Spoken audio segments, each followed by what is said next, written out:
Oh boy, oh boy. Spider-Man coming out on Thursday. Interesting. Version on the official site.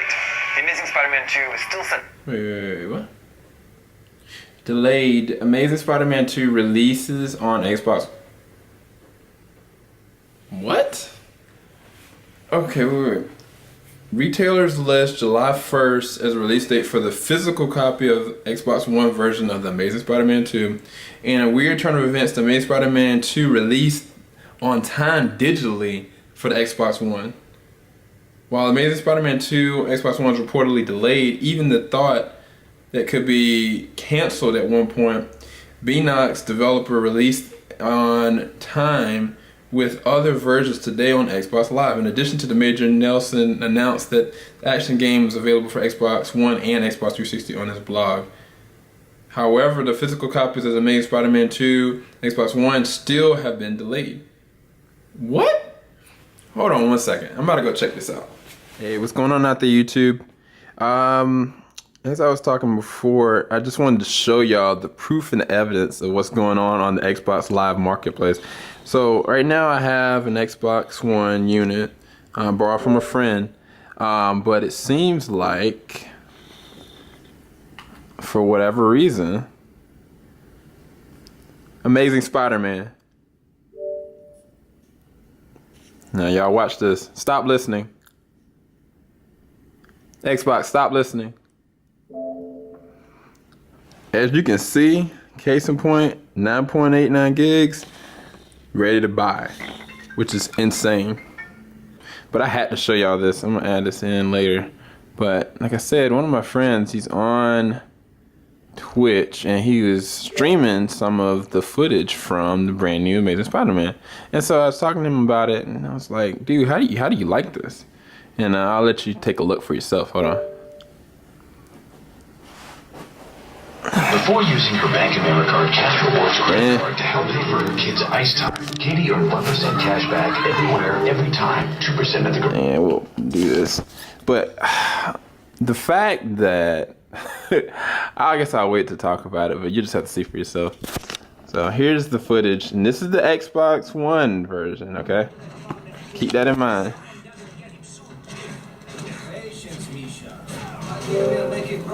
Oh, we got a freaking... Ooh, where you at, guy?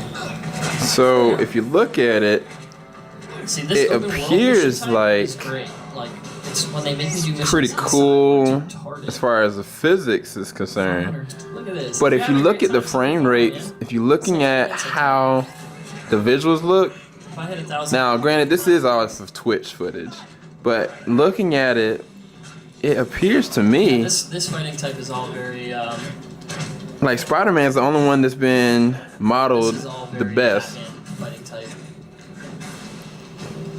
But the graphics look terrible. What's happening? I just wanted to show y'all that real quick. I'm gonna go back to what I was talking about though.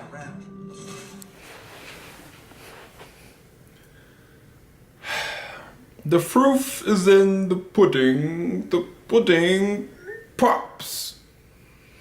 I can't believe that, man. What in the world is going on? I mean, y'all saw for yourselves. I don't know whether to be happy for Xbox One crew or to be sad for all the comic book fans of Spider-Man that anticipated this game being pretty epic. I did back, what was it? Maybe 3 months ago.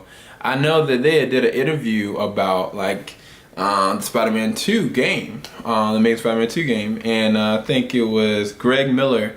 He was asking about the graphics to one of the developers, and they said that, well, when we were developing it, we were really concentrating on the PS3 and Xbox 360 units, and it will be released on the next gen with even finer graphics, and they expounded on that from there. But I was thinking, I was like, that didn't make no sense. You know, why would you not focus on the next gen and then just come out what you would normally do for the rest? So, like y'all saw the footage, okay?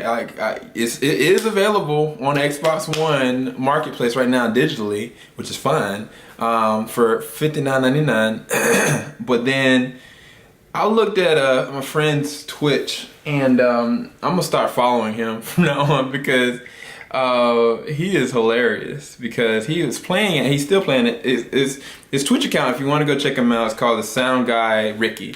But he was playing Spider-Man 2 for the Xbox One. And I was thinking, okay, well, let me go check this out, you know, get some evaluation, get some good footage, you know. But I remember back when Greg was asking about the graphics about it around the same time, and they said they were doing the focus. And I was like, I started looking at the trailers look okay, the gameplay trailers look okay, but I was like, where's the next gen look? Like, I saw what I thought to be with the Xbox 360 version, but they didn't show any trailers for the next gen consoles. And I was like, what is this? So then, now, looking at the footage, I'm like, this looks terrible.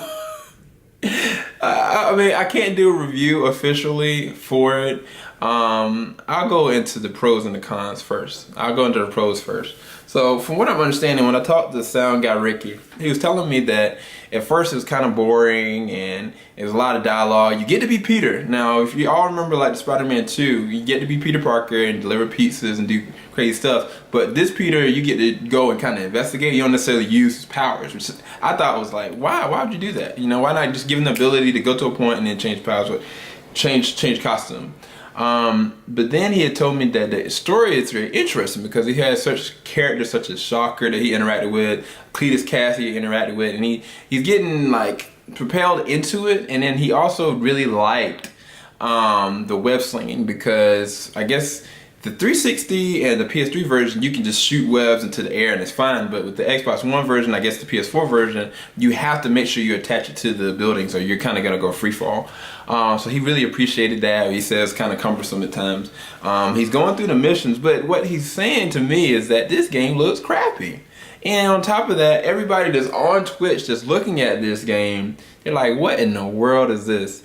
So from my evaluation, the cons, the graphics look terrible. It looked like they could show off for Xbox 360 or maybe even Xbox.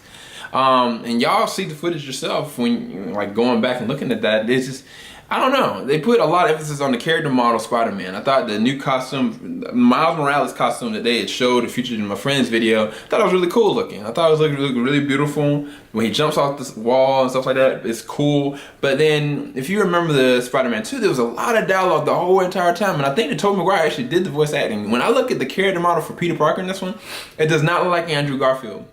It is not his voice. The voice actors in this one, it's really not that good, but the story looks pretty decent. And I know I'm doing a review without even playing the game, but I'm sitting there, I've been looking at this guy doing it for a minute, and I really had to talk about it. So the other thing I'll have to say is that I feel like what they did was they made the game ahead of time, probably like 2 years ago, when they got the evaluation from story from Mark Webb. They couldn't go in and request for Andrew Garfield to be the voice actor, even though they should have. They're gonna release a major franchise like Spider-Man. Instead, they wanted to go ahead and push the release, which Sony does, which I've already talked about this, and they wanted to go ahead and get it on Xbox 360 and Xbox, or on PS3. But then, of course, now the market has swelled so much that now the PS4 is the most predominant console on the market, and then second will be the Xbox One, and then I think either it's the Wii or the PS3.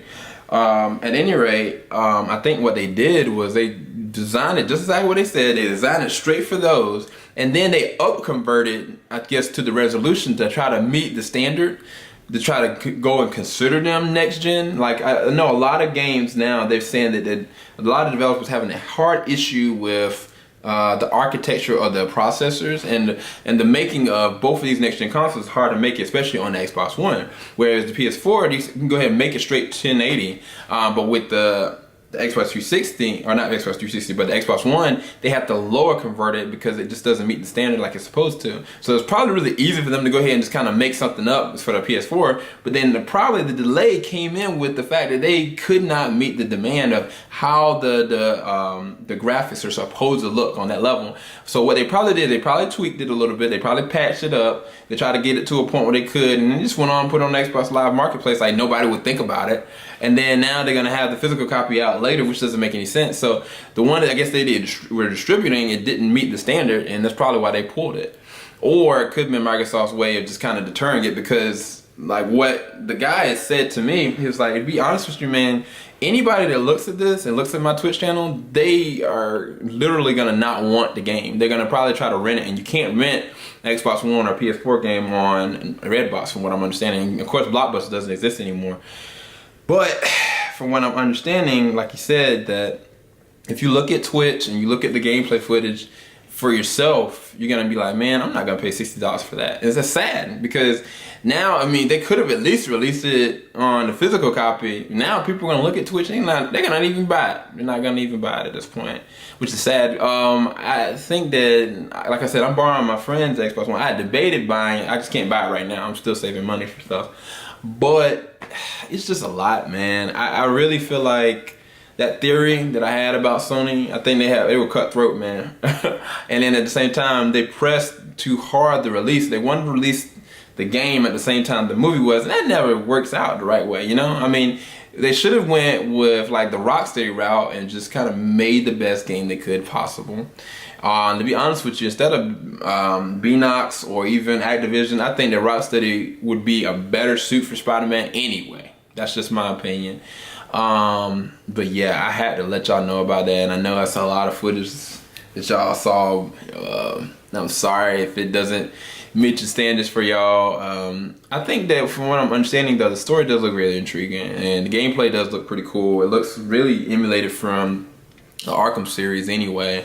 It's just the graphics don't look good. And I mean, honestly, if you really wanted to play the game, you could probably go and rent it for Xbox 360 or the PS3 and play the game through and enjoy it, you know? That might be what I end up doing, but I don't know, man. The whole thing just feels so skeevy, man. I don't know. I don't know how or why. I mean, I want to hear people's evaluations of this on the PS4. If anybody out there, or if y'all have it for PS4, please put a review up, make your comment, list it down below so I can go check out y'all's footage of it or y'all's perspective on how it looks and stuff like that and the physics for it. But for what I'm looking at here, y'all, I mean, this is good news and bad news. Good news is that it came out and released on time technically, but then now the game looks crappy. So anyway, without further ado, this is my conclusion, open discussion on the Xbox One version of Spider-Man 2. I'm sorry if I sound and I look winded. I'm very sick, actually. I'm still really sick. I really wanted to release something out for y'all. I still haven't talked about the Justice League I really wanted to. I'm going to say that for a day when I'm actually feeling good, because I'm going to try to make that like a 20-minute video. One thing I did want to talk about though is that I apologize for last night's upload for the Boondocks 2. Because I know a lot of y'all said, oh, it's so crappy and it's not any better than the first episode, and y'all are right. And no, I'm just messing with y'all, because for me, I enjoyed it. I really did enjoy it. I mean, I think that it didn't make me laugh necessarily, but I don't think that's what the show is really necessarily about. I mean, the show to me has always been more so the shock value and at the same time the heart story of the characters. And now the characters have been put through the fire with something such as dangerous as slavery. So because this has happened, I think this is going to propel the story to go a lot different places with it. And I mean, even when I looked at the Ruckus episode, when Ruckus was like a preacher and like he was casting out African American people, and at the same time Huey was going through a process where trying to free somebody that was wrongfully accused and was about to go through the electric. That episode, I didn't laugh once, but that's actually one of my favorite episodes, because that showed the human side of Huey, where he kind of like thought to himself, he's like, man, like, your guy can't save me no more than this crazy fool over here that's preaching blasphemy, you know? And he got broken down to a point like he was in desperation, you know? And to me, like, it levels out all the different core characters when the story driven, you know? And I can't promise or say that Aaron was involved in it necessarily, but to me, it felt like it was a turn for the better. Just introducing new things, new ideas. And the way it's gonna go, I think, is that it's gonna address the slavery issue. It's gonna address the things with Ruckus, and I think it's gonna bring the characters to a more well-rounded perspective of how they're supposed to go in the rest of this. And I know I wasn't supposed to go into all this, but I was like, I felt like any of y'all looked at my review, y'all like, man, he looks like he thinks it's the best thing ever. No, I didn't say it. Didn't make me laugh necessarily, you know. more so than anything, kind of shocked me, and it gave me hope that something's gonna come more from it. So I felt like I should address that to y'all. I know anybody that's looking at the Spider-Man news, I'm sorry if y'all listen to this. But yeah, like I said, I still feel really, really bad, and I'm not gonna do the Justice League, the Justice League information until I feel a lot better. But yeah, I had to give y'all that, and pray y'all have a good day. Keep me lifted up, like I said. This is SCL 0320 signing out. Deuces, y'all.